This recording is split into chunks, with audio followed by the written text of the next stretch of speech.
বিএনপির জন্য বিশাল এক সুখবর দিল বিএনপির ভারপ্রাপ্ত চেয়ারম্যান তারেক রহমান। তিনি যেমন একটি সুখবর দিয়েছেন, তার মাঝে কিন্তু একটা দুঃসংবাদও দিয়েছেন। আমরা সকলেই জানি যে জাতীয় নির্বাচন খুব শীঘ্রই আমাদের সামনে হতে যাচ্ছে।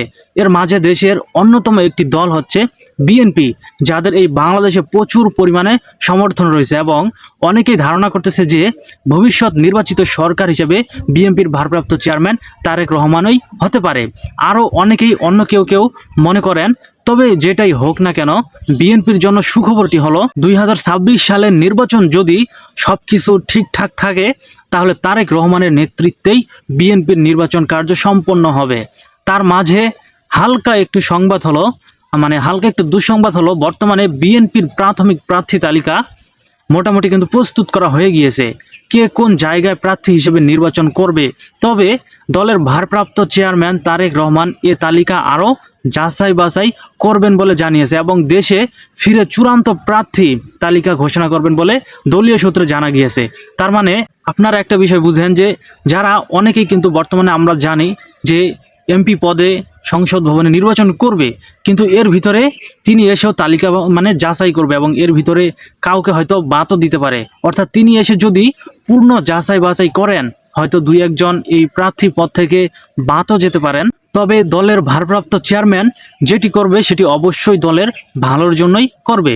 নির্বাচন বিশেষজ্ঞদের মতে এবারের নির্বাচন প্রধান এসব রাজনৈতিক দলের জন্যই প্রার্থী বাছাই অন্যতম প্রধান চ্যালেঞ্জ হয়ে দাঁড়িয়েছে। গত বছরের ওই অভ্যুত্থানের পর বাংলাদেশ গণতন্ত্রের পথে যাত্রা শুরু করেছে। বিগত 15 বছর এ দেশের মানুষ ভোটার অধিকার থেকে বঞ্চিত হয়েছে। এবারে নির্বাচন ভোট দেওয়ার জন্য সাধারণ ভোটারেরা মুখিয়ে আছেন। এটি হচ্ছে আমাদের নির্বাচন বিশ্লেষকদের ধারণা। এবং কয়েকটি দল তাদের প্রার্থী তালিকা বিএনপির হাইকমান্ডারের কাছে হস্তান্তর করেছে। একাধিক সূত্র নিশ্চিত করেছে যে বিএনপির ভারপ্রাপ্ত চেয়ারম্যান তারেক রহমান নিজেই এই তালিকা যাচাই বাছাই করছেন।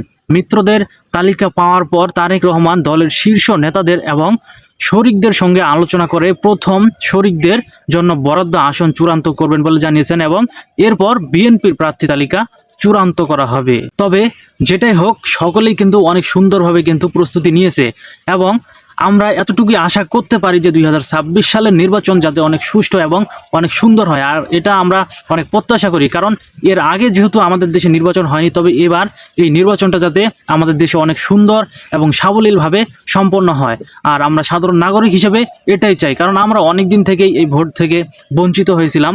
তবে 2026 সালের নির্বাচন ফেব্রুয়ারিতে হওয়ার কথা আছে, তবে জানি না এটা হয়তো আরও পিছাতেও পারে এবং নাও পিছাতে পারে। তবে অনেক পিছানোর সম্ভাবনাই অনেকটা কম, কারণ ডক্টর ইউনূস তিনিও কিন্তু জানিয়ে দিয়েছে সাফ যে ফেব্রুয়ারিতেই আমাদের জাতীয় নির্বাচনটি হবে। তবে আমরা চাই নির্বাচনটি অনেক সুষ্ঠু এবং অনেক সুন্দর হোক, এতটুকুই আমরা প্রত্যাশা করি। তবে আপনারা কি মনে করেন অবশ্যই আপনাদের মতামত কমেন্টে বলে যাবেন।